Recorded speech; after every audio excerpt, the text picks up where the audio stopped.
Eu vou gravar o pedido para eu gravar essa parte da apresentação só. Então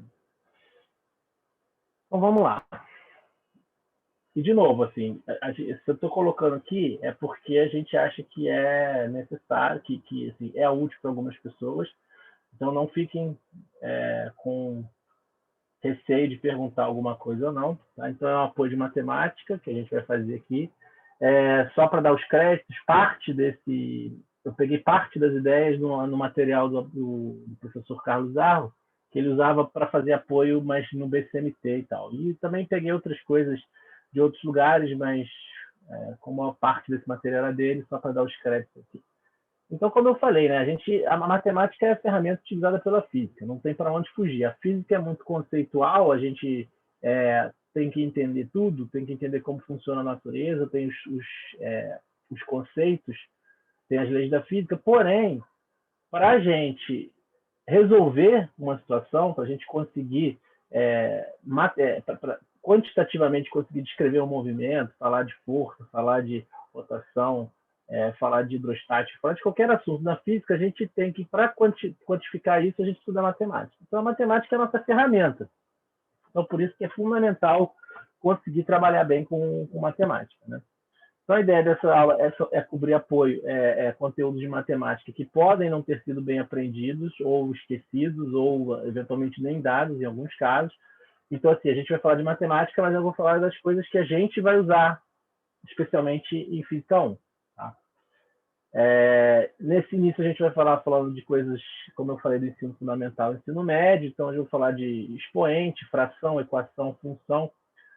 Aí eu não sei até onde vai dar para ir, mas a gente vai falar de função linear, função quadrática, função trigonométrica, e aí a gente vê... depois a gente vai falar de vetores, mas certamente não hoje, possivelmente na aula que vem ou na terceira aula, dependendo do andamento. Então, expoente.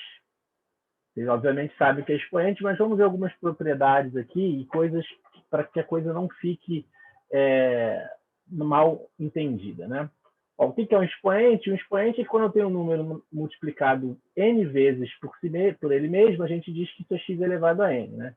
Então, x ao cubo é x vezes x vezes x, 3 vezes x, x elevado à quinta é 5 vezes x. E aí, algumas coisas importantes que são propriedades de expoente é que x elevado a zero, ou seja, qualquer número elevado a zero é igual a 1. Tá? Qualquer número elevado a zero é igual a 1. Qualquer número diferente de zero. Então, assim, 0 elevado a zero não está definido esse número. Ele não é nem 0 nem 1, ele não está definido. Mas qualquer número que não seja zero elevado a zero é igual a 1. Tá? Uma outra coisa que às vezes as pessoas confundem é que o número elevado a menos um número inteiro, ele é, na verdade, 1 sobre esse número. Então, assim, x elevado a menos 3 é 1 sobre x ao cubo. X elevado a menos 2 é 1 sobre x ao quadrado. Isso vale, eu falo sempre em x, né, em variáveis, porque a gente vai usar a maior parte do tempo variáveis, mas isso vale para números também. Né? Então, você tem, por exemplo, 2 elevado a menos 2 significa 1 sobre 2 ao quadrado. Então, qualquer número elevado a um expoente negativo é, na verdade, uma fração onde no denominador eu tenho esse número elevado ao expoente positivo.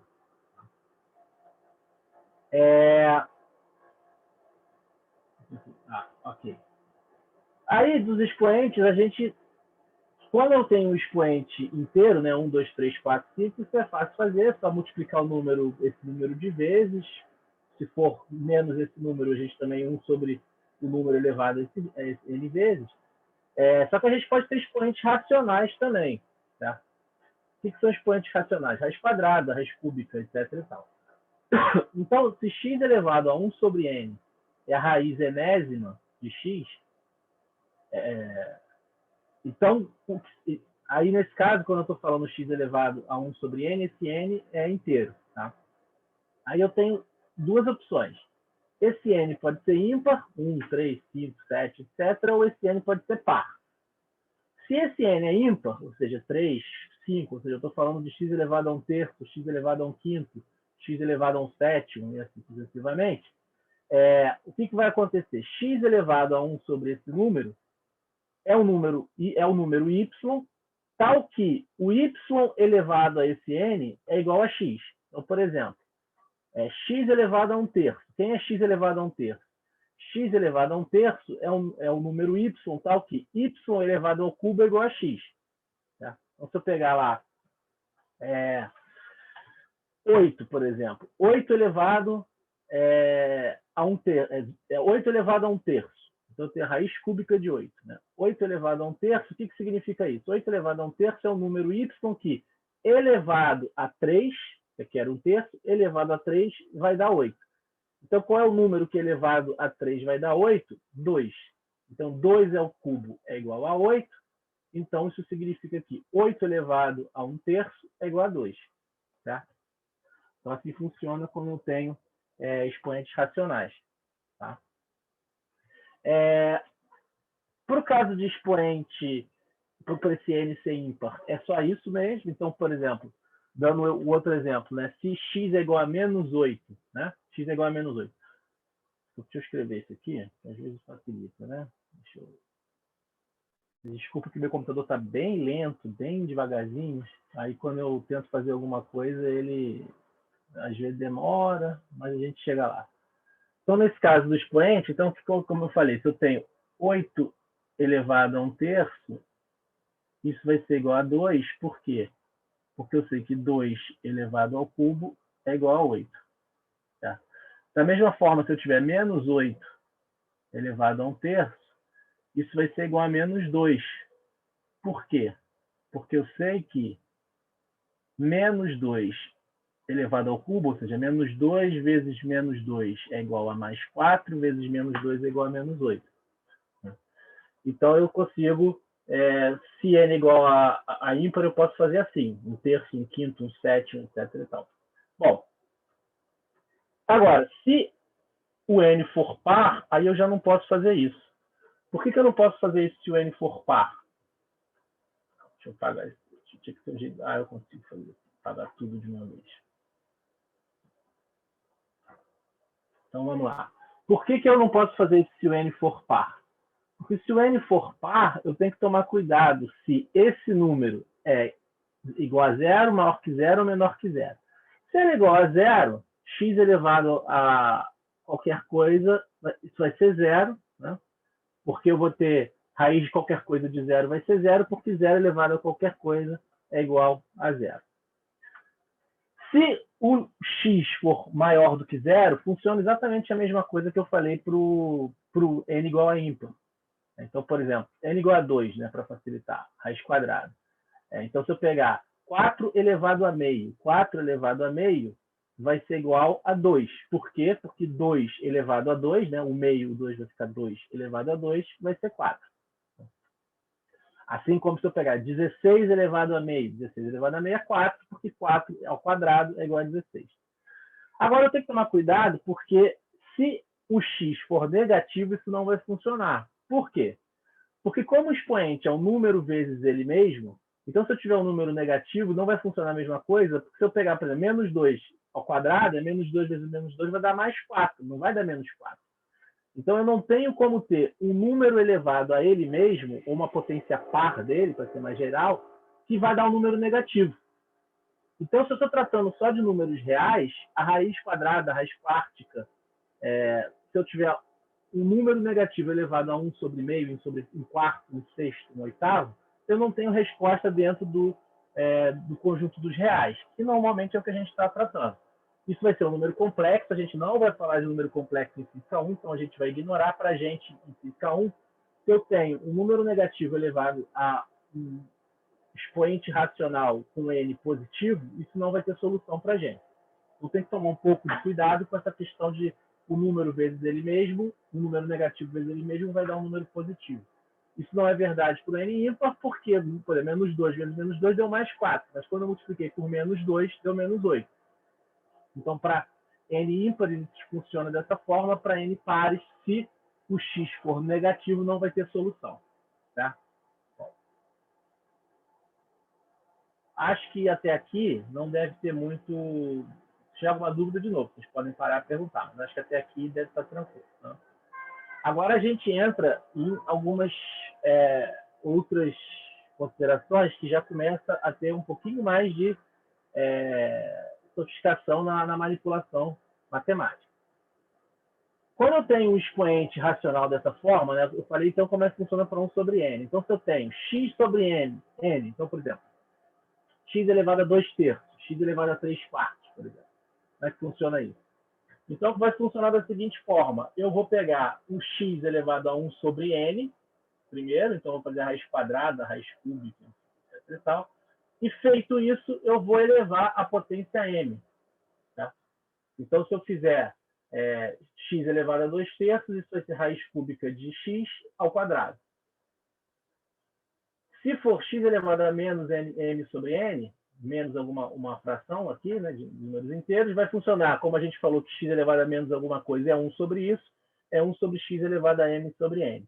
Então, funciona da mesma forma que a fração com expoente negativo, com expoente negativo, e funciona dessa forma aqui o m sobre n. Tá? Muito bem.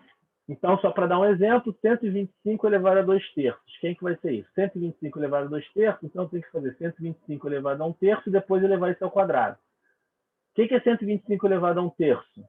Alguém se arrisca a dizer?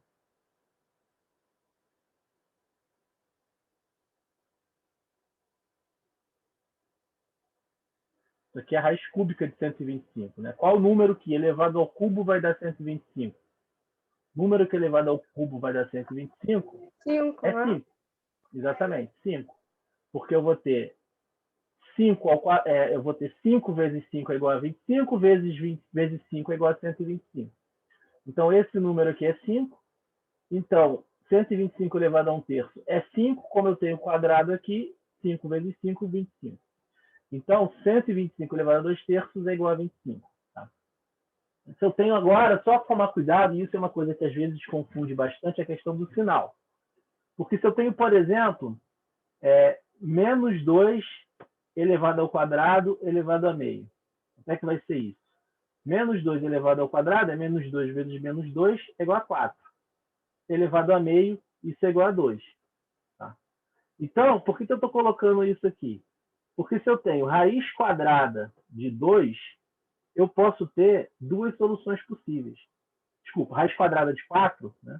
4 elevado a meio, eu tenho como resposta 2, mas eu posso ter como resposta menos 2 também. Menos 2 elevado ao quadrado é igual a 4. Por isso que quando a gente faz raiz quadrada, normalmente a gente tem duas respostas possíveis, uma positiva e uma negativa. Porque um número elevado ao quadrado é igual a mais esse número vezes esse número. Seja o sinal positivo, seja o sinal negativo. Então, toma cuidado com essa questão da raiz quadrada, da raiz quartica, da raiz 1 sobre 8, né? Porque eu tenho um número positivo elevado ao quadrado e eu tenho um número negativo elevado ao quadrado também. Então, assim, eu não posso ter menos 4 elevado a meio. Isso eu não tenho solução. Menos 4 elevado a meio não tem solução, vai ser um número complexo. Mas 4 elevado a meio eu posso ter como solução 2 ou menos 2. E 2 ou menos 2 vezes 2 ou menos 2, vezes ele mesmo, né? Vai dar 4. Certo? Bom, então, para acabar a parte de expoente, eu vou falar de expoentes racionais, operações. Como é que a gente faz operações com expoente? Agora, vocês têm que tomar cuidado, que tudo que eu falar aqui vai ser para a maior parte dos casos, mas assim, sempre a gente tem que tomar cuidado quando eu tiver divisão por zero, porque quando eu tiver divisão por zero, isso não vai estar definido, porque isso vai dar infinito. Né? Então, tudo isso que eu falar aqui é verdade, mas sempre tomando cuidado para não ter divisão por zero e não ter raiz de número negativo, porque aí eu não tenho solução nos reais. Tá? Mas, tirando essas duas coisas, se eu não tiver número complexo nem divisão por zero, o que eu falar aqui vai ser verdade. Então, por exemplo, se eu tenho x elevado a A vezes x elevado a B. Quanto é que é isso aqui? X elevado a A mais B. Então, se eu tenho a multiplicação de duas potências de x, eu vou somar essas potências. Então, por exemplo, x elevado ao quadrado mais x vezes x elevado ao cubo. Isso vai ser x elevado a 2 mais 3, que é 5. Então, eu somo dos expoentes. Se eu tenho um produto x vezes y elevado a A. Isso vai ser x elevado a A vezes y elevado a A. X elevado a A elevado a B é igual a x vezes o produto A vezes B. Cuidado com isso aqui que muita gente confunde. Muita gente bota x ao quadrado elevado depois ao cubo. Não é isso. X ao quadrado elevado ao cubo é x elevado a 6. É 2 vezes 6. Bom, aí se eu tenho x sobre x elevado a sobre x elevado a b, isso vai funcionar a mesma regra de que quando está 1 sobre x elevado a alguma coisa é a mesma coisa que x elevado a menos aquilo. Então, isso é x elevado a a vezes x elevado a menos b. Então, quando eu tenho o produto de duas potências de x, eu vou somar. Quando eu tenho a menos b, vai ficar a menos b. E aí, só chamando a atenção que eu tenho duas maneiras diferentes de escrever isso aqui. O x elevado a sobre x elevado a b, eu posso escrever como x elevado a menos b, ou inverter esse expoente, né? A menos b menos a menos b é igual a b menos a. Então, eu posso escrever isso também como 1 sobre x elevado a b menos a. Essas duas coisas são iguais. Posso escrever de uma forma ou de outra, dependendo de como for mais conveniente para mim. Mas, numericamente, vai dar o mesmo resultado no final. Tá? Bom, outra coisa, se eu tenho uma fração, uma razão, x sobre y elevado a a. Então, como é que eu faço isso? Funciona da mesma forma que o produto aqui. Eu tenho cada um deles individualmente elevados ao expoente. Então, o numerador vai ser x elevado a a e o denominador vai ser y elevado a a. E, para completar, se eu tenho x sobre y elevado a menos m, vai funcionar a mesma coisa que eu tinha antes da fração, então eu vou inverter o numerador com o denominador e o expoente ganha um sinal positivo. Então, x sobre y elevado a menos m é igual, invertir, y sobre x elevado a m. E isso me leva a falar dos produtos notáveis, que a gente vai usar muitas vezes. Né? Muitas vezes a gente tem multiplicação de um termo a mais b ou a menos b por esse mesmo termo, né? Vai ter que levar ao quadrado, vai ter que levar ao cubo. Então, por isso que se fala de produto notável, que nada mais é do que a resolução explícita de uma coisa desse tipo. A gente tem 5 produtos notáveis, então se eu tenho a mais b ao quadrado, por exemplo, o que significa uma coisa ao quadrado? Significa que é essa coisa vezes essa mesma coisa. Então, eu tenho dois termos vezes dois termos, eu tenho que fazer a distribuição aqui, então vai ficar a ao quadrado mais ab mais ab mais b ao quadrado. Então, isso vai ser a ao quadrado mais ab mais ab mais b ao quadrado, por isso que fica esse produto notável, fica a ao quadrado mais 2ab mais b ao quadrado. Aí os outros eu não vou fazer explicitamente, é a mesma coisa, a menos b, tudo ao quadrado é a ao quadrado menos 2ab mais b ao quadrado, mas se obtém da mesma forma.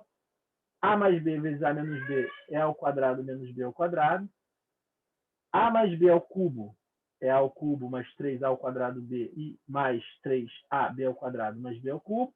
E a menos b ao cubo é igual a isso aqui. Tomar cuidado que tem muito que, às vezes, na pressa, tem gente que erra e coloca a menos b ao cubo é a ao cubo menos b ao cubo. Não, não é. Você tem que fazer o produto de todos os termos. Então, por isso que a gente chega nesses produtos notáveis. E isso vale se esse A e B forem números, vale se eles forem variáveis, x, y, etc. e tal.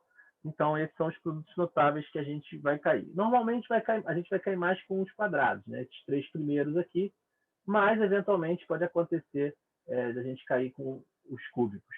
Tá? Muito bem. Bom, aí agora, então isso é de expoente, certo? Tranquilo, expoente, como é que faz, como é que trabalha com isso. A gente vai fazer muito isso porque quando a gente, por exemplo, mesmo falando de cinemática, né, a gente vai ter muita coisa elevada ao quadrado. Né? Quando eu tenho um movimento uniformemente variado, a relação do tempo com a posição, por exemplo, é quadrática. Então, vai aparecer muitas coisas ao quadrado sempre. A gente tem que usar muito trigonometria. Então, vai aparecer. Então, a gente usa o tempo todo essas coisas, esses produtos notáveis. Fração, expressão racional. Então, assim, fração vocês sabem, né? Se eu tenho meia metade de uma coisa, dois números, a fração de números inteiros é mais tranquilo, né? Só chamando a atenção que a gente tem o princípio fundamental de fração, que é para qualquer valores reais de A e B, uma fração A sobre B, eu posso multiplicar o numerador e o denominador pelo mesmo número e essa relação se mantém.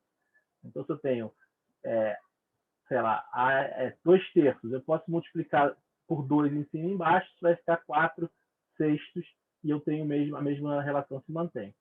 E o contrário também, né? Eu posso simplificar. Se eu tenho um número vezes outro dividido pelo outro número vezes esse mesmo K, eu posso simplificar o K e isso é A sobre B. Por isso que eu posso, por exemplo, resolver soma de fração. Como é que a gente resolve soma de fração? Eu resolvo soma de fração usando MMC, não é isso? Porque se eu tenho aqui, por exemplo, meio mais 2/3, em princípio eu não sei como somar, porque uma coisa eu dividi por 2, outra coisa eu dividi por 3. Como é que eu junto essas duas frações? Eu só sei somar frações se elas estiverem sob o mesmo denominador. E como é que eu forço elas estarem sob o mesmo denominador? Fazendo MMC. Só é possível fazer MMC por causa desse princípio fundamental aqui. Então, o que eu vou fazer é multiplicar cada fração pelo mesmo número em cima e embaixo, de forma que o denominador fique o mesmo. Então, aqui, por exemplo, meio mais 2/3. Como eu tenho 2 e 3, a melhor maneira, o menor número que ele é comum entre esses dois, né, de forma que eu multiplique esse denominador e eu fico com o mesmo denominador, é 6.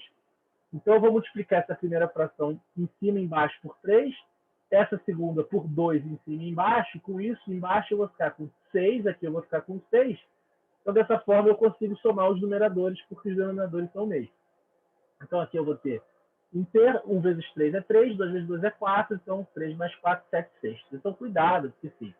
Ah, você vai falar, sei disso, mas isso tem que estar no sangue, na veia. Porque tem gente, eu já vi muito isso em prova, de verdade, já vi muito. O cara chega aqui, 1 meio mais 2/3 e ele soma. 1 mais 2 é igual a 3, 2 mais 3 é igual a 5. Não é assim, eu estou somando frações, então para eu somar frações eu tenho que fazer um MMC. Só é possível fazer o MMC, que é o menor múltiplo comum, porque eu tenho esse princípio fundamental das frações. E pela essa outra relação aqui é que eu posso simplificar. Se eu tenho, por exemplo, 4/6, 4/6 nada mais é do que 2 vezes 2, e 6 quer dizer 2 vezes 3. Então, como eu posso simplificar o 2 com 2, isso vai ser igual a 2/3. Certo? Então, eu tenho esse princípio fundamental das frações, e aí a gente tem operações com frações. Como é que eu tenho isso? Então, como eu já até usei, né, se eu tenho A sobre B elevado a menos 1, é só eu trocar a ordem do numerador com o denominador, isso fica B sobre A.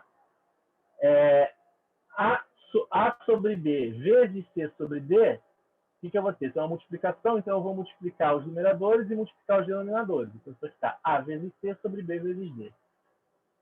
É aqui uma que o pessoal erra muito. A sobre B dividido por C sobre D. Então, eu tenho uma fração dividida por outra fração. Como eu estou dividindo por outra fração, eu estou dividindo por C sobre D, isso é a mesma coisa que eu pegar A sobre B e multiplicar por C sobre D elevado a menos 1. Né? Só que C sobre D elevado a menos 1 é a mesma coisa que eu inverter a ordem do numerador com o denominador. Então, C sobre D vai virar D sobre C. Então, se eu tenho A sobre B vezes D sobre C, isso vai ficar A vezes D sobre B sobre C. Sobre B vezes C. Então, na prática, o que a gente faz? A gente diz que quando a gente divide uma fração pela outra, a gente multiplica pelo inverso da de baixo. Né? Multiplica cruzado. Então, A sobre B vezes D sobre C. Então, isso fica A vezes D sobre B sobre C. E aí, bom, já falei disso, né? Quando a gente tem a soma de duas frações que elas têm o mesmo denominador, basta somar o numerador, e no fundo esse é o único tipo de fração que a gente sabe somar, a gente faz de cabeça já MMC, etc e tal. Mas então, exatamente quando a gente tem, como eu tinha antes, uma soma de fração com denominadores diferentes, a gente precisa fazer o que a gente chama de mínimo múltiplo comum, né? O MMC, para, no fundo, é isso, fazer com que as duas frações fiquem com o mesmo denominador e eu possa simplesmente somar os numeradores. Então, nesse caso aqui, normalmente, mas nem sempre vai ser assim, às vezes eu tenho um menor múltiplo comum, mas isso sempre vai ser verdade. Se eu multiplicar, né, porque se eu multiplico B por D, necessariamente os dois denominadores vão ser múltiplos de B e de D, porque eu estou multiplicando os dois. Então, a maneira mais simples de fazer isso, de fazer essa soma, é multiplicar o B por D, e se eu multipliquei o B por D, tem que multiplicar o A também, e o D por B, e se eu multipliquei o D por B, tem que multiplicar o C também. E aí eu fico A vezes D mais C vezes B dividido por BD. Chamando a atenção que, como eu falei, eventualmente eu posso ter um mínimo múltiplo comum um pouco menor. Então, sei lá, se eu tenho 3, se eu tenho, sei lá, se eu pensar aqui numa situação aqui que eu não preciso me explicar, 5 e... 5 e... Não, 5 não é um bom... Não. 4 e 6, por exemplo. Se eu tenho 4 e 6, eu poderia multiplicar, vai dar 24. Mas 12 é múltiplo tanto de 4 quanto de 6. Então, eu teria um MMC menor. Mas eu posso fazer só multiplicando que a parte da conta vai dar certo, por mais que não seja com MMC. Tá? Certo? Bom, Então, essa é a parte mais básica mesmo de propriedades dessas coisas, de função e expoente. Agora vamos ver como é que a gente vai chegar, como é que isso funciona quando a gente falar de expressões. Então, por exemplo, se eu tenho uma expressão racional, o que é uma expressão racional? Uma expressão racional nada mais é do que uma fração onde tanto o numerador quanto o denominador são polinômios. Né? Então, é um caso particular de fração. Fração pode ser 2/3, mas isso aqui também pode ser uma fração. Né? É um quociente de dois polinômios. Fração são de duas expressões. E uma particularidade é que uma expressão racional é definida para todos os valores reais da variável, que está dita qual é. Que estão ditos qual é, a não ser que se diga o contrário. Então, por exemplo, se eu pegar isso aqui, 3x² mais 4x menos 3 é uma expressão racional. Você fala, mas isso é só uma expressão. Mas, bom, eu posso dizer que eu tenho essa expressão dividida por 1. O polinômio 1, número 1 é um polinômio. Então, isso aqui é uma expressão racional muito simples, que o denominador é só 1, mas eu posso ter isso aqui, ó, x² sobre y². E nesse caso aqui, eu estou dizendo que essa expressão ela é válida para qualquer valor de x pertencente aos reais. Para qualquer número real que eu substituo aqui, eu tenho um valor para essa expressão. Aqui já não é assim, já tem que tomar cuidado. x² sobre y², ele está me dizendo aqui que essa expressão é válida para quaisquer valores de x e y, se y for diferente de zero. Porque se y for igual a zero, eu tenho uma coisa dividida por zero que não está definida porque vai ser infinito. Então aqui ele está explicitamente me dizendo que não vale para y igual a zero. Então isso é verdade para todos os valores de x e y, desde que y seja diferente de zero. E aqui eu tenho uma expressão racional, x² menos 5x, x² menos 5x mais 6, dividido por x³ mais 8. E aí ele está me dizendo que isso é verdade para todos os valores de x, desde que x seja diferente de menos 2. Por que ele está dizendo isso? Porque se x for igual a menos 2, eu vou ter menos 2 ao cubo, é menos 2 vezes menos 2 vezes menos 2, que vai dar menos 8. Então, quando x for igual a menos 2, eu vou ter que o denominador é zero, não está definido de novo, eu tenho uma coisa dividida por zero. Vocês vão ver em cálculo que o limite de uma coisa dividida por zero vai ser infinito, mas assim, matematicamente não está definido uma coisa dividida por zero. Então, a gente vai usar muito expressões racionais, a gente vai ter muitas situações em que a gente vai ter um quociente de dois polinômios, que a gente vai ter que, de alguma forma, trabalhar isso, eventualmente simplificar e tal. Mas, por exemplo, a gente tem que resolver coisas desse tipo aqui. Certo? Encontre o valor de t na expressão. Digamos que eu tenho uma expressão, que eu tenho pode ser um tempo, que é dado por essa expressão. Menos 7t² sobre 6, mais 3t² sobre 2 igual a 3. Então, o que eu preciso fazer aqui? A primeira coisa é que, para somar a fração, eu preciso fazer o MMC para que eles fiquem no mesmo denominador. Como aqui eu tenho 6, eu poderia multiplicar o 6 por 2 e o 2 por 6, mas eu não preciso, porque o 6 já é um múltiplo de 2. Então, uma coisa que eu posso fazer é multiplicar só essa segunda fração por 3 em cima e embaixo. Então, eu tenho que fazer MMC dos termos quadráticos. Então, eu posso multiplicar por 3 em cima e embaixo. E fazendo isso, eu vou ficar 2 vezes 3 vai dar 6, é o mesmo denominador. Se eu multipliquei por 3 aqui, eu tenho que multiplicar por 3 aqui. Então, ficou 9. E esse primeiro termo ficou inalterado. Então, menos 7t² sobre 6, mais 9t² sobre 6 é igual a 3. Como aqui é o mesmo denominador, eu posso somar menos 7t² com mais 9t². Isso vai dar mais 2t² sobre 6 é igual a 3. Aí aqui eu posso simplificar o 2 com 3. Então, eu divido por 2. Isso vai ficar t² sobre 3 é igual a 3. Aí aqui eu multiplico, né? 3 vezes 3 é igual a 9. Raiz quadrada de 9, aí aqui cuidado. Raiz quadrada de 9, né? Porque eu tenho 9 elevado a meio. Raiz quadrada de 9 é mais ou menos 3. Porque menos 3 ao quadrado também vai ser 9. Tá? Então, uma expressão simples de racional, só para a gente achar, para ver essas manipulações aqui.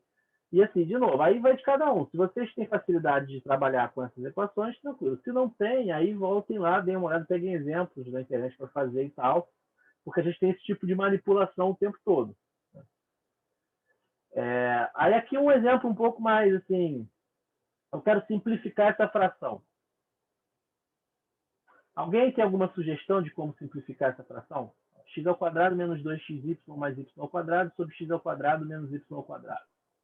Aí a gente pode transformar isso num quadrado perfeito e embaixo na diferença de quadrados. Diferença não, né? X mais y vezes x menos y, né? É que eu aprendi que esse é o nome. Tá errado esse nome? Eu não sei, Eu né? aprendi. É porque eu achei que diferença de quadrado seria a menos, x menos y ao quadrado. Mas enfim, isso é nomenclatura, não Eu importa. aprendi que era x mais y vezes x menos y. Por isso que eu falei É isso diferença de mesmo. quadrados. Não, então talvez. Não sei. Essas nomenclaturas eu não sei, não. Também Não não sou, sei. não sou da matemática, mas é exatamente o que você falou, Natália. A maneira de simplificar isso é usando os produtos notáveis, né? Como a gente vê aqui, eu tenho x ao quadrado menos 2xy mais y ao quadrado. Isso é exatamente, como eu falei, o x menos y ao quadrado, né? Produto notável x menos y tudo ao quadrado é x ao quadrado menos 2xy mais y ao quadrado. E embaixo, como você falou, seja esse o nome ou não, depois eu até vejo, se eu fizer x menos y vezes x mais y, vai dar isso aqui. Então, simplesmente, as duas expressões, eu escrevi elas da mesma maneira. De outra forma, desculpa. Por que eu fiz isso? Porque agora eu tenho o mesmo termo x menos y aparecendo. E aí eu posso cancelar esse x menos y aqui com esse quadrado aqui de cima. Então, eu vou simplificar essa expressão, né, esse polinômio, essa expressão racional, por essa outra expressão racional. Elas querem dizer a mesma coisa. Isso é x menos y sobre x mais y. Tá? Só vou pedir um cuidado para vocês. Tem que tomar um cuidado. Quando vocês forem fazer esse tipo de coisa, vocês têm que tomar cuidado para ver se vocês não estão cancelando uma situação em que eu teria uma divisão por zero, por exemplo. Se eu tenho zero é igual a zero, se eu tenho uma expressão que é igual a zero, aí não adianta. Se zero está em cima, eu não posso cortar isso com nada aqui, porque eu posso depois complicar. Então, só tem que tomar cuidado quando eu estiver fazendo essa razão, que eu não estou eliminando soluções em que aquele numerador é igual a zero. Tá? Mas esses são casos muito particulares. Então, é isso aqui. Então, essa expressão eu simplifico como essa, querem dizer exatamente a mesma coisa, só que aqui eu escrevo de uma forma mais simples. A gente vai fazer esse tipo de manipulação muitas vezes. Muitas vezes. Tá? Bom, vamos lá. Equações. Então, aí agora vamos começar a falar de equações, que é nossa vida, digamos assim. Né? O que é uma equação? Mais formalmente, uma equação é uma declaração de que duas expressões são iguais. Então, eu tenho uma igualdade de forma que o lado esquerdo dessa igualdade é igual ao lado direito. Isso vai ser escrito, eventualmente, de formas diferentes. Mas uma expressão, quando eu digo que uma coisa é igual a outra, significa que uma coisa é igual a outra, em qualquer situação. Em equações de uma variável, o que eu tenho é que eu tenho uma expressão de um lado, outra expressão do outro. A solução dessa expressão, dessa equação, é o valor dessa variável que faz esses dois lados da expressão serem iguais. E o que a gente vai precisar muitas vezes fazer para resolver as equações é transformar essas equações de alguma forma. Tem várias maneiras de fazer isso. Eu posso somar e subtrair a mesma coisa dos dois lados. Eu posso multiplicar e dividir pelos dois lados. Então, por exemplo, se eu tenho A igual a B, eu posso somar C dos dois lados. Porque se A igual a B, essas duas coisas são iguais. Se eu somar C desse lado e somar C desse lado, essas duas expressões vão continuar sendo iguais. Então, eu posso somar o mesmo número dos dois lados, ou subtrair o mesmo número dos dois lados, C e C aqui nesse caso. Posso multiplicar ou dividir pelo mesmo número. Então, se A é igual a B, eu posso multiplicar por C, por exemplo. Então, vai ficar AC é igual a BC. E aí entra de novo aquela preocupação que eu falei. Tem que tomar cuidado para C não ser zero. Se eu multiplicar uma coisa por zero, isso vai ser uma igualdade trivial, né? Porque zero é igual a zero sempre. Então, eu poderia ter uma expressão que A fosse diferente de B, por exemplo, sei lá, 2 é igual a 3? Não, não é. Mas se eu multiplicar por zero dos dois lados, zero vai ser igual a zero. Então, eu estou mascarando, eu estou modificando totalmente o que eu tinha. Então, eu só posso multiplicar por um número dos dois lados, desde que esse número não seja zero. Tá? Bom, aí vamos lá. Vamos falar primeiro de dois tipos de equação.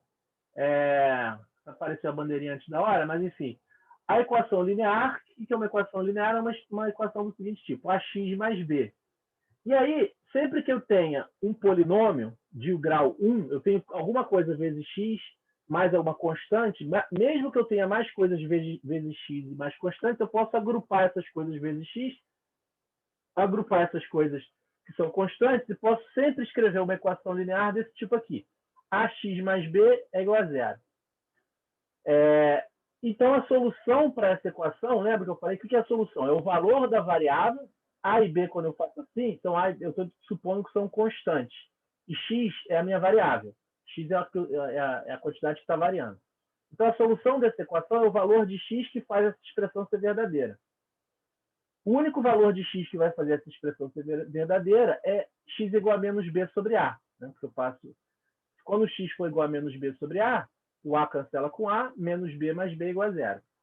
Então, se eu tenho uma equação linear, a única solução para x é x igual a menos b sobre a. Aí começa a ficar mais interessante quando a gente fala de equação quadrática. Se eu tenho uma equação quadrática, de novo, o que é uma equação quadrática? Um polinômio de grau 2. Porque um polinômio de grau 2 de uma única variável, que eu estou falando de função de uma variável. Um polinômio de grau 2 de uma variável, eu sempre posso agrupar os termos que multiplicam o x ao quadrado, que eu estou chamando de a, mas esse a pode ser mais complicado, mas esse é no fim é um número real que multiplica x ao quadrado. Posso agrupar tudo que multiplica x, então vai ficar b é tudo que multiplica x, mais tudo que é uma constante. Então eu posso sempre escrever uma equação quadrática de uma variável dessa forma. A, que vai ser um número real, vezes x ao quadrado, mais b, que é outro número real, vezes x, mais c igual a zero. Bom, qual a solução de uma equação quadrática?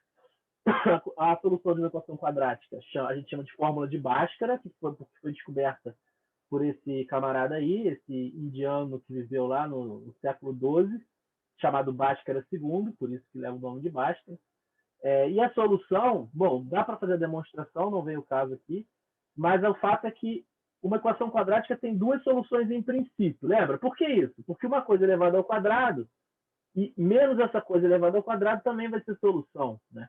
Vem no fundo daí. Então, uma equação quadrática tem, em princípio, duas soluções. Então, x vai ser menos b, que é esse termo aqui, mais ou menos, então são duas soluções, uma solução é com mais, outra solução é com menos. Raiz quadrada de b ao quadrado menos 4ac, então a, b e c são os números reais que multiplicam a variável x, dividido por 2a. Então, essa equação de Bhaskara, vocês já devem ter ouvido falar nela, a gente usa ela muito o tempo todo, como eu falei. A gente começa falando de cinemática em uma dimensão, por exemplo. Cinemática em uma dimensão, quando eu falo de aceleração constante, a equação para o tempo já é uma equação quadrática. O Torricelli já é uma equação quadrática. Então, já no caso mais simples que a gente tem, logo no início, cinemática em uma dimensão já vai aparecer equação quadrática o tempo todo.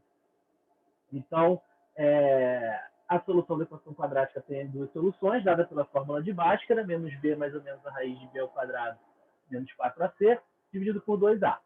Aí, como eu tenho raiz quadrada, toda vez que tem raiz quadrada, a gente tem que se preocupar um pouco.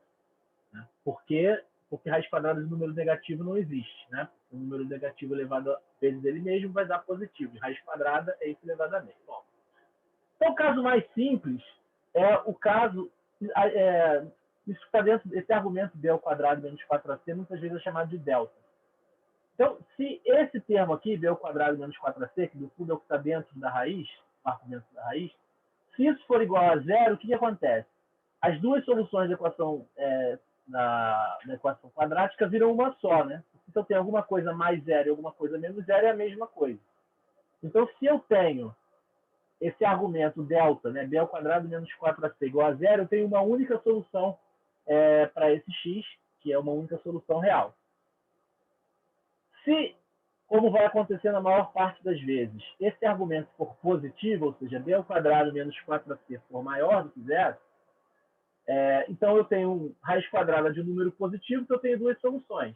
Mais esse número, mais alguma coisa ao quadrado que vai dar isso, e menos essa mesma coisa ao quadrado que vai dar isso. Então, eu tenho duas soluções. Menos b mais raiz de delta sobre 2a e menos b menos a raiz de delta sobre 2a. Raiz de b ao quadrado menos 4a. E eu tenho uma situação em que a gente não vai ter soluções reais. Que vai ser o quê? Se eu tiver esse argumento negativo, porque raiz de número negativo não tem solução real.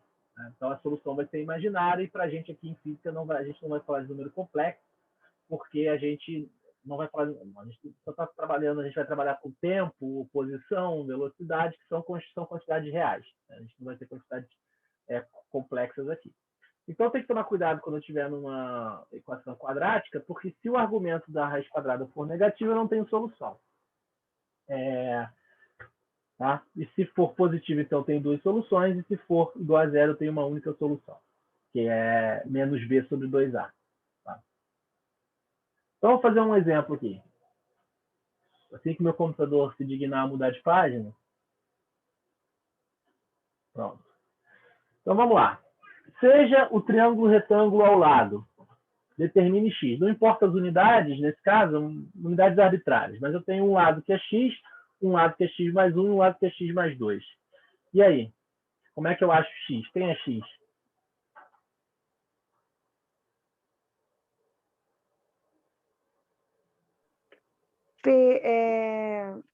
X mais 2 ao quadrado igual a x ao quadrado mais x mais 1 ao quadrado.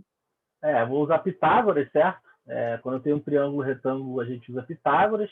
Então, o que Pitágoras diz? Que o quadrado da hipotenusa, que é o lado maior, né, é igual à soma dos quadrados dos catetos. Então, a hipotenusa x mais 2 ao quadrado é a soma dos quadrados dos catetos. Então, x mais 1 ao quadrado mais x ao quadrado. Aí eu tenho que usar as propriedades de produto notável, né? Então, x mais 2 ao quadrado vai ser x ao quadrado mais 2 vezes x vezes 2. 2 vezes x vezes 2 vai ser 4x, mais 4, né, que é 2 ao quadrado. Então, vai ficar x ao quadrado mais 4x mais 4, desenvolvendo aqui. Aqui é a mesma coisa. X ao quadrado mais 2 vezes x vezes 1, que é 2x, mais 1 ao quadrado, que é 1. E aqui eu só tenho mais x. Então, tá vendo? Aqui eu tenho uma equação quadrática, que eu tenho vários termos, mas eu sempre posso agrupar tudo que multiplica x ao quadrado, com tudo que multiplica x, com tudo que multiplica tudo que é constante, para chegar numa equação do tipo Bhaskara para resolver. Então, ó, x ao quadrado, ó, esse x ao quadrado mais esse x ao quadrado vai dar 2x ao quadrado. Então, quando eu passar para cá, passa subtraindo, então eu vou ter x ao quadrado menos 2x ao quadrado, vai ficar menos x ao quadrado. Bom, o que é linear? 4x menos 2x vai dar mais 2x. E o que é constante? 4, aqui eu tenho 1, passa 1 subtraindo, 4 menos 1 igual a 3. Então, eu tenho uma equação desse tipo aí. Menos x ao quadrado mais 2x mais 3 igual a 0. E aí? E agora? Quem é x?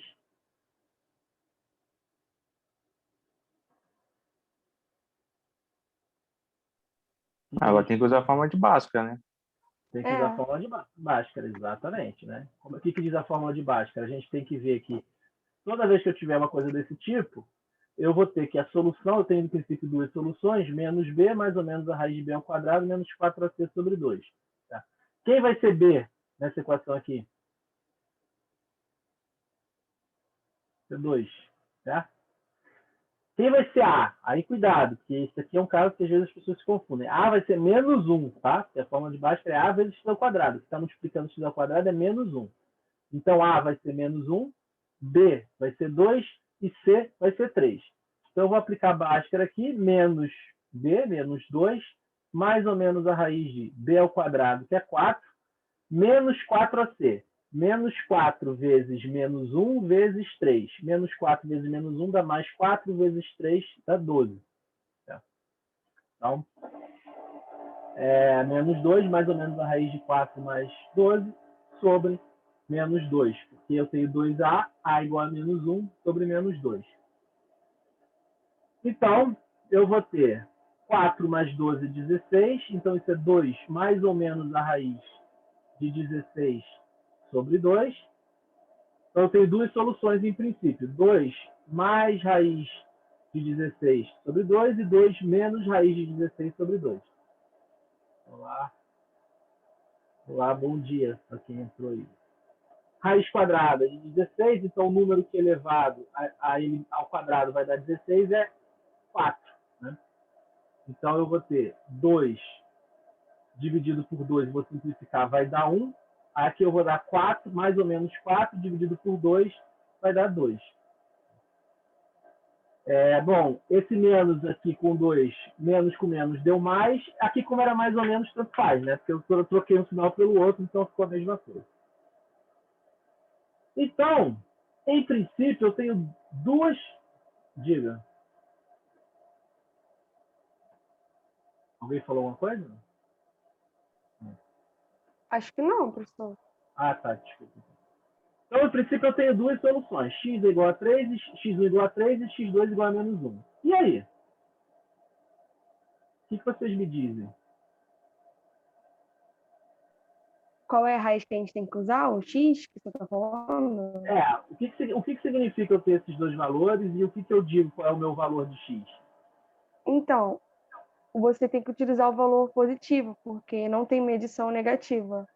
Então, a raiz, o x2 vai ser excluído, vai ser descartado. Exatamente. Então, aí, exatamente como disse a Natália, isso é uma coisa que a gente tem que tomar muito cuidado.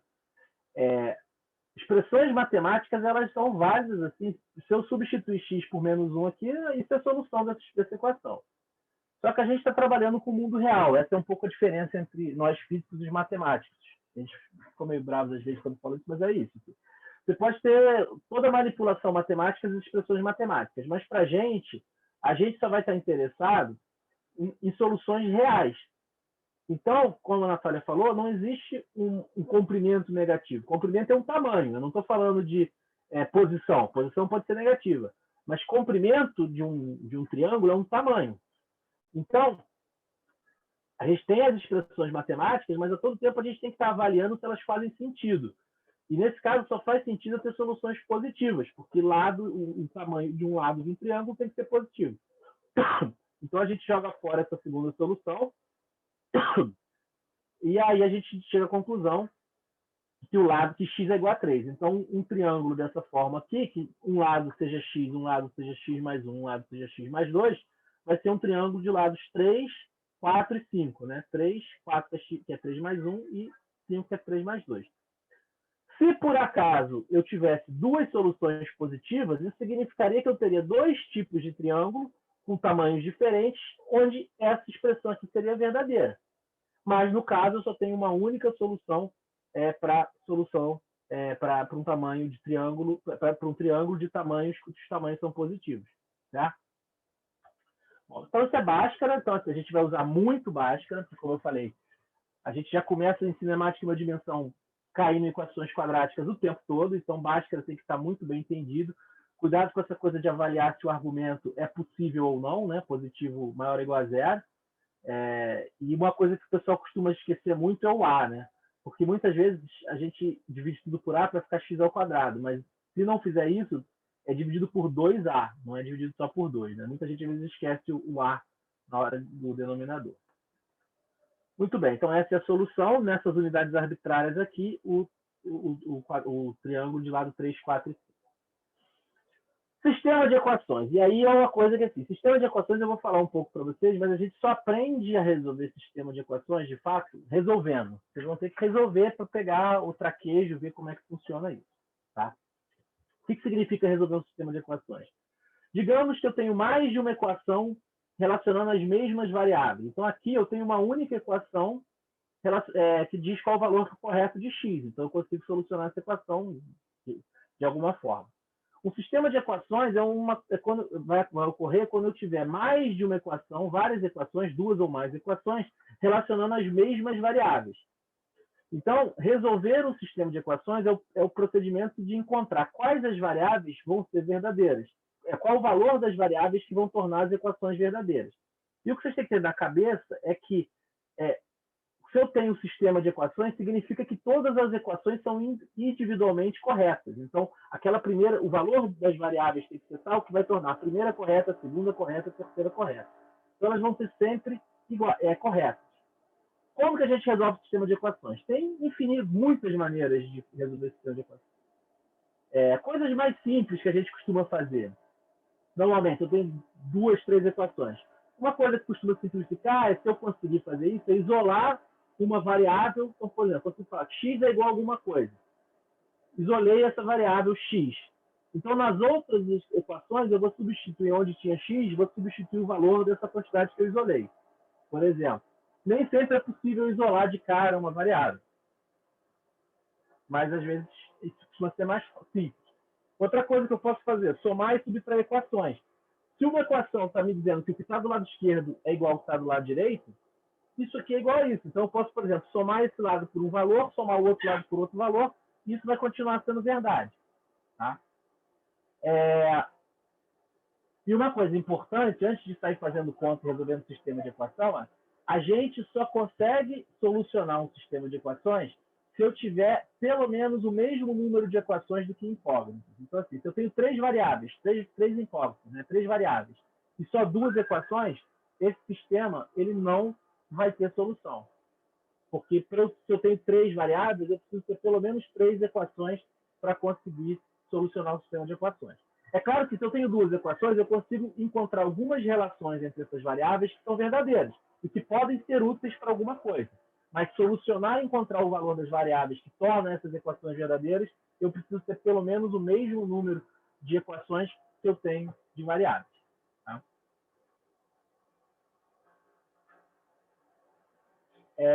Então, vamos lá. Eu peguei um sistema de equações aqui, que é uma máquina de Atkins. A gente vai ver isso quando a gente falar de dinâmica. Seguinte, resolva o seguinte sistema de equações. As massas e a aceleração da gravidade são conhecidas. Então, assim, para vocês, isso é uma outra coisa que às vezes... assim, a gente tem aqui T, M, G, A, mas não é tudo a mesma coisa. Estou dizendo para vocês que as massas são conhecidas e a aceleração da gravidade é conhecida, mas a gente vai manter elas escritas de forma literal. Por que a gente faz isso? Porque é mais simples, porque se você ficar trabalhando com número complica e você tem que fazer, às vezes você tem que fazer aproximações que vai se tornar menos preciso e tal, e mais do que isso. No caso da massa, por exemplo, se eu substituo o valor da massa por 2 e massa por 3, eu vou ter a solução para esse único caso. Se eu mantenho a solução com M1 e M2, no final eu vou ficar com uma expressão que ela é verdade para qualquer valor. Então, para aquela mesma situação para massas diferentes, vai estar resolvido. Tá? Então, assim, T menos M1G é igual a M1A, M2G menos T é igual a M2A. Só que eu estou dizendo que as massas e G são conhecidas. Então, quais são as variáveis que eu tenho aqui? Eu tenho duas incógnitas. A T, que vai ser a tração, e A, que vai ser a aceleração dos blocos. Não importa muito qual é o problema, mas o fato é que eu tenho duas incógnitas. E aí, como é que eu resolvo esse sistema de equações? Alguma ideia? Tem várias maneiras, na verdade. Né?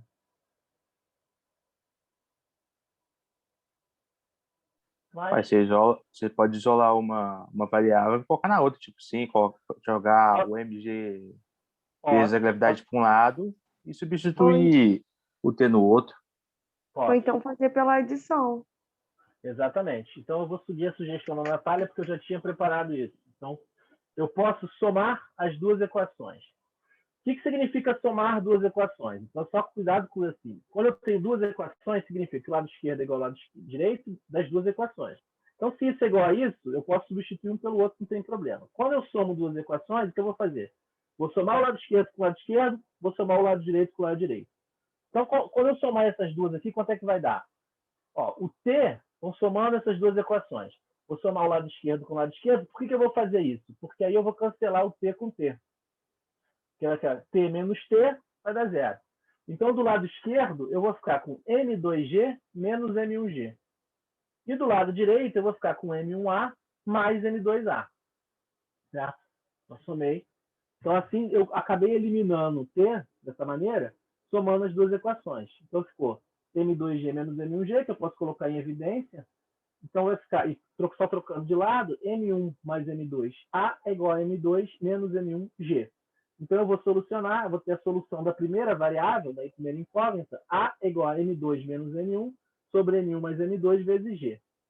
E como é que eu faço para daqui achar o valor da outra variável? Porque eu tinha duas variáveis, A e T. Então, eu vou lá, por exemplo, e substituo esse valor de A em uma das equações originais. Por exemplo, na primeira. Então, eu tinha T menos M1G é igual a M1 vezes A. Só que, em vez de A, eu vou substituir por esse valor aqui. M2 menos M1 sobre M1 mais M2 vezes G. Bom, eu quero achar T, Então, como é que eu vou fazer isso? Eu tenho que isolar P de um lado, então eu vou passar o M1G para o lado de cá, ele passa somando. Então, como eu tenho M1G, eu posso colocar em evidência M1G, vai ficar esse termo que já tinha, M2 menos M1 sobre M1 mais M2, e esse 1 aqui é do termo M1G que passou para cá. Né? Passou M1G, como eu coloquei M1G em evidência, ele ficou igual a 1. Tá? Então, aqui T é igual a 1 mais M2 menos M1 sobre M1 mais M2, M1G. Como é que eu faço para resolver isso aqui? Isso aqui eu tenho um quociente, isso aqui eu tenho um número. Então, para eu somar isso, eu tenho que fazer o NMC para as duas frações ficarem com o mesmo denominador. O denominador aqui é M1 mais M2. Então, eu tenho que fazer o 1 ter uma fração que tenha denominador M1 mais M2. Então, NMC disso significa eu multiplicar em cima e embaixo por M1 mais M2. Eu vou ficar M1 mais M2 sobre M1 mais M2 mais M2 menos M1 sobre M1 mais M2. Aí aqui é o mesmo denominador. Então, eu posso somar os numeradores. Então, o M1 vai cancelar com o M1 e o M2 vai somar com o M2. Então, em cima vai ficar 2M2, embaixo M1 mais M2 e vezes M1G aqui. Então, eu vou achar a solução para T. Então, como eu falei, então, nesse sistema de equações, que no fundo é uma máquina de ácidos, que a gente vai ver quando a gente falar de leis de Newton lá na frente, a solução é essa aceleração, essa tração, e para quaisquer valores de massa dos bloquinhos que eu colocar, eu tenho a solução. Tá? Então, aqui eu resolvi um sistema de duas equações e duas incógnitas. Poderia ter feito, como sugeriu o Robson, achar primeiro T, substituir o valor de T aqui, só que assim, algebricamente ia dar mais trabalho. Isso vem muito da experiência, assim, a experiência que você tem em resolver sistemas de equações. Por isso que eu falei que resolver sistema é prática. Tem que praticar e você, com o tempo, você vai vendo o que fica mais fácil, mais difícil na solução. Ok? Bom, então, expoente, fração, equação, a gente vai entrar em função. E função é um assunto que causa bastante dúvida, bastante, sei lá, é dúvida mesmo. Né? Então vamos falar de fração. E aí, para falar de fração, eu vou ser um pouquinho mais formal para entender quando é uma fração e quando não é. Então, antes de falar de fração, eu vou falar de relação. O que é relação? Relação é o seguinte, eu tenho dois conjuntos aqui desenhados, o conjunto A e o conjunto B de vários elementos. 5 elementos aqui, 7 elementos aqui. Então, se eu tenho dois conjuntos A e B, uma relação é uma associação de elementos do conjunto A com elementos do conjunto B. Só que está feito por setas. Eu estou relacionando 1 com menos 1, 2 com menos raiz de 2, e com raiz de 2, 4 com menos 2 e 5 com menos raiz de 5. Então, eu estou relacionando. Estou falando que o elemento 1 do conjunto A está relacionado ao elemento menos 1 do conjunto B. O elemento 5 do conjunto A está relacionado ao elemento menos raiz de 5 do conjunto B. Essa associação pode ser representada, como eu estou falando aqui, por pares, né, que eu estou dizendo que esse par está relacionado a esse, ou, como vai acontecer na maioria das vezes, ele pode estar associado por uma regra. Eu posso ter uma regra que indique quais os elementos de A estão associados a B. Então, nesse caso, A é o conjunto de pares. Então, tem seta, numa relação tem seta, eu estou relacionando esse com esse, o elemento do A com o elemento do B. Então, para eu ter uma relação, eu preciso ter necessariamente um conjunto de saída, um conjunto de chegada e uma forma de relacionar esses dois conjuntos. Tá?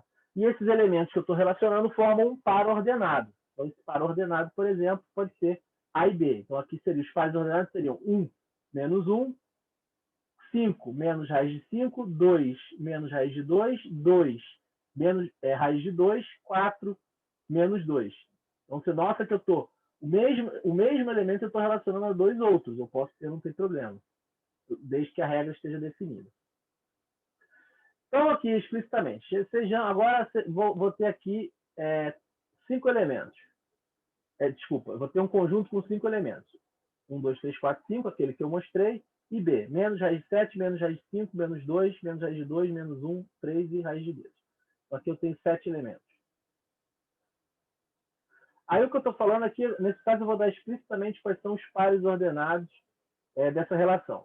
Então eu digo que o 1 está relacionado ao menos 1, o 2 está relacionado ao menos raiz de 2 e o 2 também está relacionado ao raiz de 2. O 4 está relacionado ao menos 2 e o 5 ao menos raiz de 5. Então isso é uma relação. tenho dois conjuntos e eu tenho os pares ordenados que fazem os pares, que estão relacionados. Aí a primeira pergunta que eu faço, será que existe uma lei de formação que eu posso escrever para relacionar isso? Então eu vou dizer que sim, existe uma lei matemática que eu consigo escrever matematicamente. Que lei é essa? Essa lei é o seguinte: dado um elemento que pertence ao conjunto A vai se associar a um elemento que pertence a B, se B for uma das raízes quadradas de A. Então, ó, 1. Então, eu tenho um elemento. Qual é o elemento que vai ser a raiz quadrada de 1? Menos 1. Menos 1, raiz quadrada de 1 é mais ou menos 1. Então, menos 1 é a raiz quadrada de 1. Raiz de 2. Raiz de 2 vai ser raiz quadrada de 2. Mas o menos raiz de 2 também vai ser. Né? Então, por isso que o elemento 2 do conjunto A se relaciona com dois elementos. O mais raiz de 2 e o menos raiz de 2. Certo? É a mesma coisa para os outros. Agora, essa é uma relação muito particular, porque eu estou relacionando elementos finitos do conjunto de partida. E se eu tiver, se a quantidade de elementos do conjunto de partida for infinito, por exemplo, todos os números reais, que é o que vai acontecer em geral, isso significa que a gente continua podendo fazer uma relação que relaciona os números reais. Se o conjunto de partida são os números reais, o conjunto de chegada também pode ser os números reais, e eu consigo criar uma relação entre esses dois conjuntos. Então, seja uma relação, os elementos de partida são os x, os elementos de chegada são os y, no caso, os dois o conjunto de partida é o x, esse conjunto tem todos os elementos, os números reais, o conjunto y também vai ter todos os elementos dos reais, e eu vou te dizer que, sendo o conjunto de partida os números reais e o conjunto de chegada os números reais, a relação vai ser: os elementos do conjunto de partida vão se relacionar com os elementos do conjunto de chegada se y for uma das raízes quadradas de x. Então, eu estou relacionando. Se o y for uma das raízes quadradas de x, eu tenho uma relação. Então, eu consigo relacionar um número com a sua raiz quadrada. Então, é uma relação que está construída aí entre dois conjuntos, só que esses conjuntos são infinitos. Cada conjunto desses é o conjunto de números reais. Chamando a atenção, nem o conjunto é de números reais, mas nem todos os elementos do conjunto de partida vão se relacionar com os elementos de chegada. E como eu estou falando de raiz quadrada, os elementos negativos do conjunto de partida não vão se relacionar com ninguém, porque ninguém dos números reais elevado ao quadrado vai dar um número negativo. Né? Então, o conjunto é dos números reais, mas nem todos esses elementos vão estar relacionados com algum elemento do conjunto de chegada. Então, assim, para x igual a zero, o par, eu vou ter um par ordenado, que é 0, 0, né? Se 0 ao quadrado é igual a 0. E para os números positivos, então, para os números positivos do conjunto A, eu vou relacionar esses números, cada número positivo desse eu vou relacionar com 2 do conjunto de chegada. O x eu vou relacionar com raiz de x e o x eu vou relacionar com menos raiz de x. Então, para todos os valores positivos de x, eu tenho 2 pares ordenados para cada um dos elementos do conjunto de partida. Então, eu digo que a lei de formação é mais ou menos a raiz de x, mais ou menos a raiz de x. Eu consigo relacionar esses dois conjuntos. Então, para uma relação, se eu tenho uma relação entre conjuntos infinitos, uma forma de representar é fazer a representação gráfica. E a gente vai fazer isso praticamente sempre usando o sistema cartesiano de coordenadas. O que é o sistema cartesiano de coordenadas? Eu tenho uma relação entre dois conjuntos infinitos. Então, se eu dois conjuntos infinitos, eu posso ter qualquer valor dos números reais. Tá? O plano cartesiano, então, eu vou pegar uma direção, vão ser dois eixos perpendiculares, cada eixo vai representar uma dessas variáveis, um desses conjuntos de reais. Então, em geral, eu estou colocando aqui no eixo horizontal o conjunto x, que é o conjunto de partida, e no y, o conjunto de chegada. Tá? Quando a gente faz esse plano cartesiano, a gente automaticamente passa a ter 4 quadrantes. Né? Primeiro, que a gente chama dessa forma, a gente roda de forma anti-horária. Primeiro quadrante, onde os dois são positivos. Segundo quadrante, onde o x é negativo e o y é positivo. Terceiro quadrante, onde ambos são negativos. E o quarto quadrante, onde o y é negativo e o x é positivo. Vou falar de novo disso quando eu falar de função trigonométrica lá na frente. Então, como é que a gente representa um par ordenado? Um par ordenado, então, por exemplo, vai ser um ponto nesse plano cartesiano, porque um ponto, se esse é o ponto da relação, eu digo que eu vejo quem é o valor de x nesse par, quem é o valor de y. Então, um ponto no plano cartesiano, eu vou projetar em y, projetar em x, eu vou ter, então, ó, vai ser menos 4,5, aqui vai ser 5,5. Então, esse par ordenado é menos 4,5 e mais 5,5, mais ou menos. Tá? Então, cada ponto no plano cartesiano vai me dar uma relação entre x e y. Esse ponto, se eu projetar, eu vejo quem é o x que está relacionado a qual y.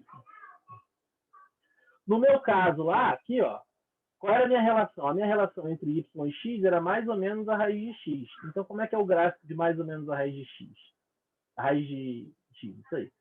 Então, esse vai ser o gráfico aqui. Chamando a atenção, ó, quando eu falei que nem todos os elementos do conjunto de partida se relacionam com os de chegada, o que significa? Os negativos eles não tinham ninguém. Como é que eu vejo isso graficamente? Eu não vou ter nenhum ponto desse gráfico, eu vou ter para x negativo, porque nenhum ponto negativo do conjunto de partida, do conjunto x, vai se relacionar com o de chegada. Tá? Então, por isso que eu não vou ter nenhum ponto do gráfico. Todos os pontos do gráfico estão para cá. E o fato de cada elemento do x estar relacionado com 2 do y quer dizer que se eu pegar, por exemplo, 4, ó, 4, raiz, aqui, ó, tem 2 elementos do x que estão relacionados com o y.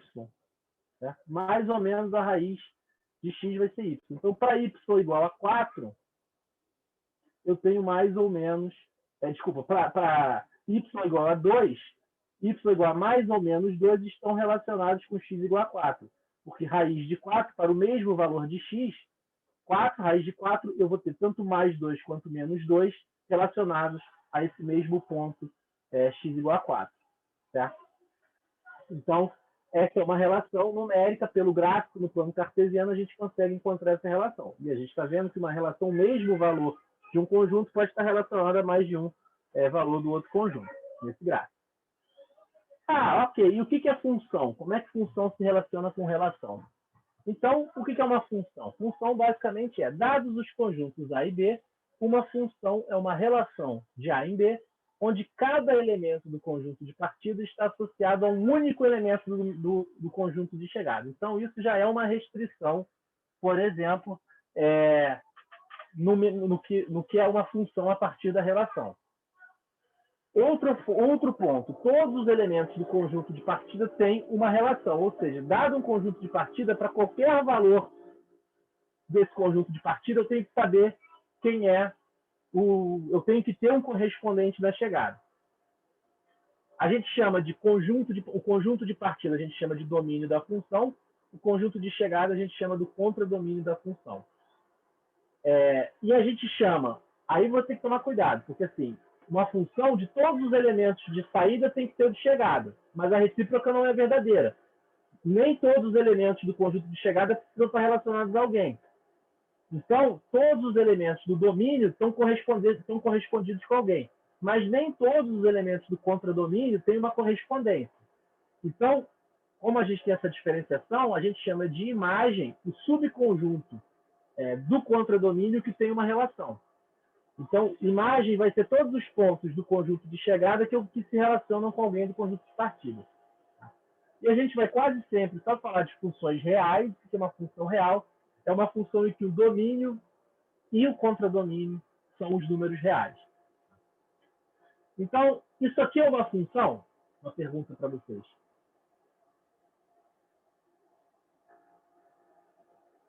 Não, não. Não é uma função. Por que não é uma função, Rob? Porque cada valor de x pega em 2 em y, mano. Então tipo, o conjunto de partida chega em 2 de chegada.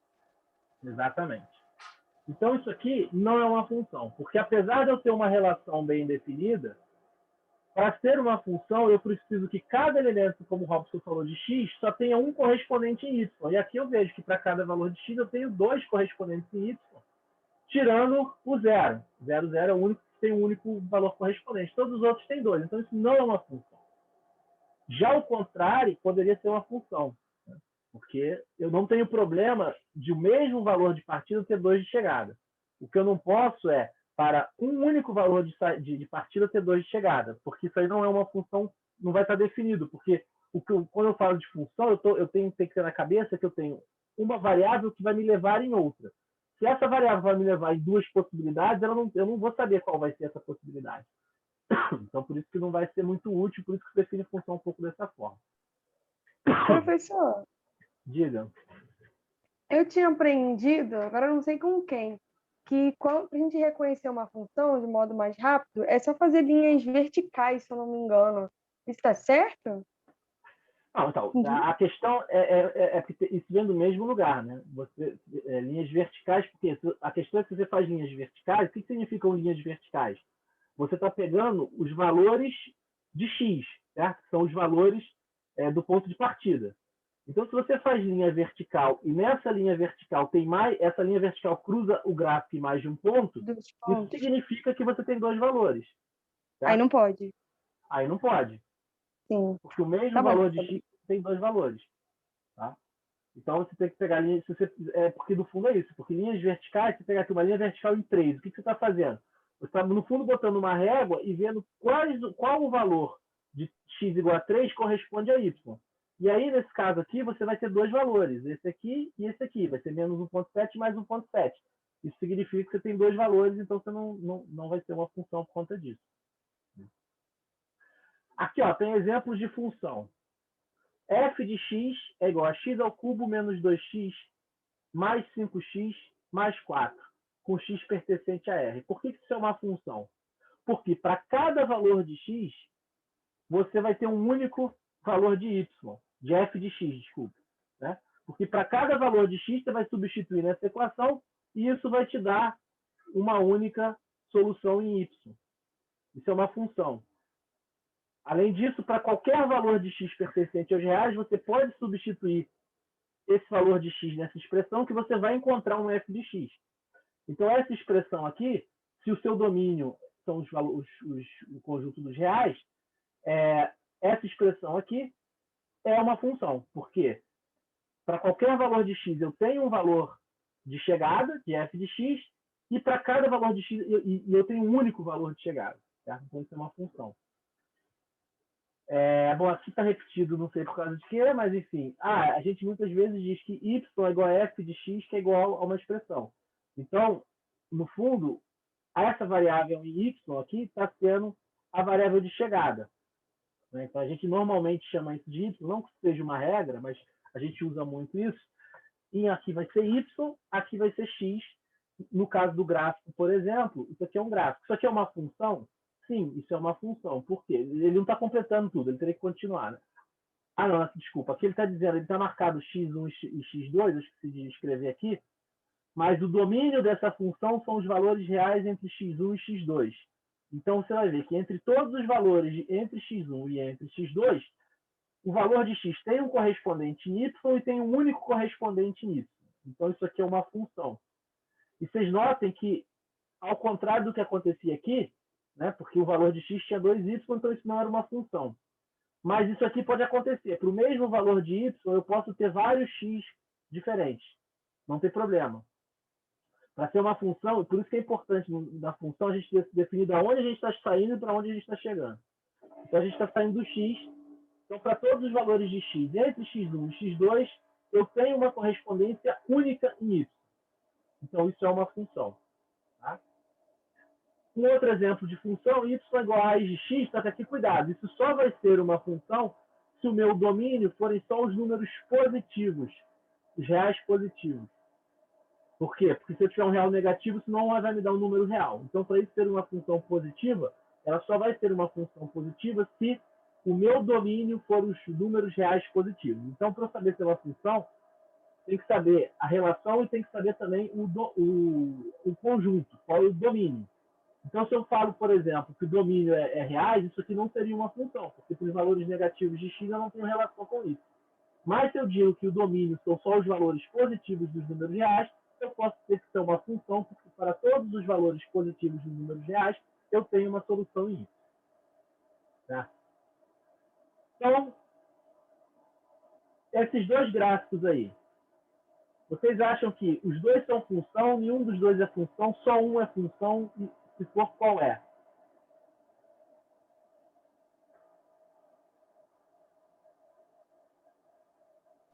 O gráfico à esquerda, certa parte seria função e a direita seria uma função, sim.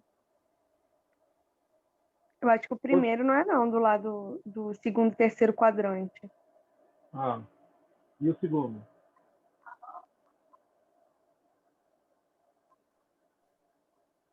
O segundo é uma função, sim. O segundo também acho que é uma função. Exatamente, né? Por que o lado esse primeiro não é uma função? Por causa daquilo. Se eu pegar um valor aqui, ó, para o mesmo valor de x, eu tenho vários y diferentes. Então, isso não pode ser uma função. Acabou. E aqui é uma função. Por mais que seja esquisito, né? Você vem daqui. Quando eu tenho esse ponto aqui, quer dizer que nesse ponto 1 e 4, esse é o valor, né? Aqui é ponto aberto, que é só a partir daqui. Por mais que esse gráfico não seja contínuo e tal, para qualquer valor de x positivo, eu tenho uma única correspondência em y. Então, sim, ele é uma função. Para todos os valores desse domínio que a gente está vendo aqui, eu tenho uma correspondência em y e uma correspondência única em y. Então, esse valor aqui, o gráfico da direita é uma função, o gráfico da esquerda não é uma função. Tá? Bom, o que são pontos de máximo e mínimo? Pontos de máximo e mínimo vão ser importantes para a gente. A gente vai ver um pouco isso por conta da derivada. A gente já falou um pouco disso na aula, já foi falado um pouco isso na aula pré-gravada, né? O que são pontos de máximo e mínimo? Quando uma função está crescendo e ela para de crescer e começa a decrescer, ou quando ela está decrescendo, ela para de decrescer e começa a crescer, são pontos de... Se a minha variável, por exemplo, é a posição em função do tempo, se ela está indo numa direção e retorna, ou se ela está voltando e retorna, isso significa pontos em que eu vou inverter o sentido da velocidade. Então, fisicamente, para a gente, pontos de máximo e mínimo vão ser importantes. Então, o que são pontos de máximos e mínimos? Pontos de máximo e mínimo são pontos onde o domínio, são pontos do domínio onde eu vou atingir a imagem, né? Ou seja, os valores da função de chegada, né? do contradomínio, eles vão atingir os valores maiores ou menores. Então, por exemplo, f de x é igual a 4 menos x ao quadrado. Eu sei que 4 menos x ao quadrado vai ter um ponto de máximo em x igual a 0. Né? X igual a 0, essa função vai ser igual a 4. Para qualquer outro valor, como qualquer número ao quadrado é positivo, qualquer outro valor, 4 menos um número positivo, vai ser sempre menor do que 4. Né? Então, f de x é igual a 4 menos x ao quadrado, por exemplo, tem um ponto de máximo em x igual a 0. Todos os outros são menores. Qual é o ponto de mínimo dessa função? Ela não vai ter, porque ela infinitamente vai continuando cada vez menor. Então, nem sempre uma função tem ponto de máximo e de mínimo. Nem sempre. Mas, às vezes, vai acontecer. Se eu inverter, por exemplo, 4 mais x ao quadrado vai ter ponto de mínimo e x igual a 0. Pela mesma razão. X igual a 0, como qualquer número ao quadrado vai ser positivo, se eu somar qualquer coisa com 4, vai ser sempre maior do que 4. Então, qualquer valor para x diferente de 0 vai ser maior do que valor para x igual a 0. Então, por exemplo, para a função 4 menos x ao quadrado, ela vai ter um ponto de máximo em x igual a 0, e a função 4 mais x ao quadrado tem ponto de mínimo em x igual a 0. A gente pode definir função crescente e decrescente. O que são funções crescentes? Função crescente significa que se eu pego um valor do domínio maior do que um outro valor do domínio, a função nesse ponto posterior também tem que ser maior do que a função nesse ponto anterior. Então, se eu vou crescendo x, eu tenho que ir crescendo a função. Função decrescente é o contrário. Se eu vou crescendo x, eu vou decrescendo a função. Quanto maior x, quanto maior a minha variável x, menor vai ser minha variável y. Então, por exemplo, essas funções aqui são crescentes ou decrescentes?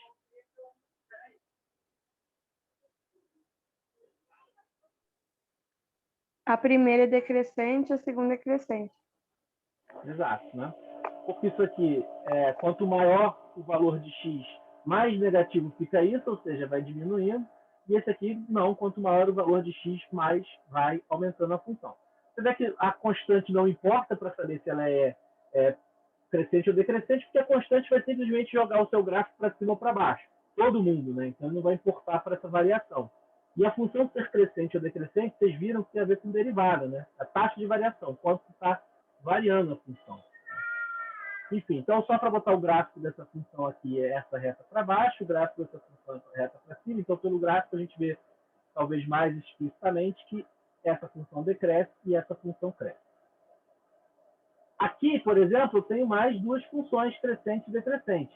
Essa aqui é uma função crescente, porque é uma função que o domínio é só os positivos em x, os positivos dos reais, mas eu vejo que essa função, ela sempre, para qualquer valor de x que eu pegue maior do que o anterior, a função também tem um valor maior. E essa é uma função decrescente, porque eu vejo que conforme eu vou aumentando o x, eu vou sempre decrescendo o valor da função. Só para dizer quais funções são essas, essa função aqui é ln de x mais 1, essa função aqui é 3 menos x ao cubo, por exemplo. Tá? Bom, então eu acho que por hoje é isso. Vou parar a gravação aqui. Eu não vou continuar, senão vai ficar mais pesado. Deixa eu